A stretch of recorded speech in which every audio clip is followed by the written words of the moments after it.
This Mobile Geeks video is powered by ASUS. The Surface Book is the first notebook Microsoft has ever made. Taking it out of the box, you've got a 2-in-1 notebook,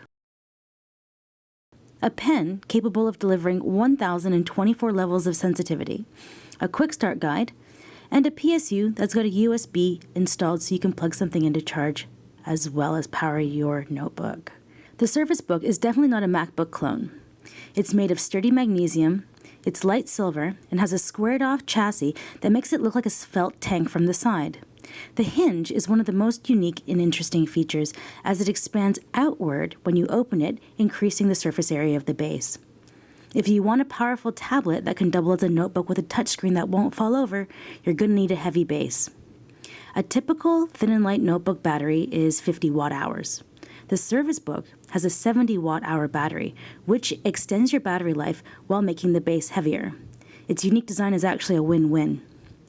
Taking a look around the system, we've got a full-size SD card slot, 2 USB 3.0s.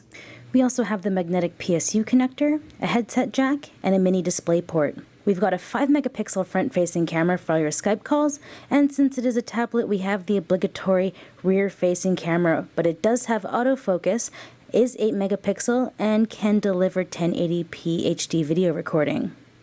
Along the top, there's a power button as well as a volume rocker. There are several varieties available. I've gone with the Core i7, 8GB of RAM, and the 256GB SSD, as well as the NVIDIA discrete graphics card. You have options of 128GB to 1TB, Core i5 or Core i7, and 8 or 16GB of RAM. Various prices for each. Taking it out of the box, the battery was way too low for me to attach the tablet for you here on camera, but it does come apart and includes a pen, which makes this a machine targeted at designers. I'm after it for video editing, so also content production.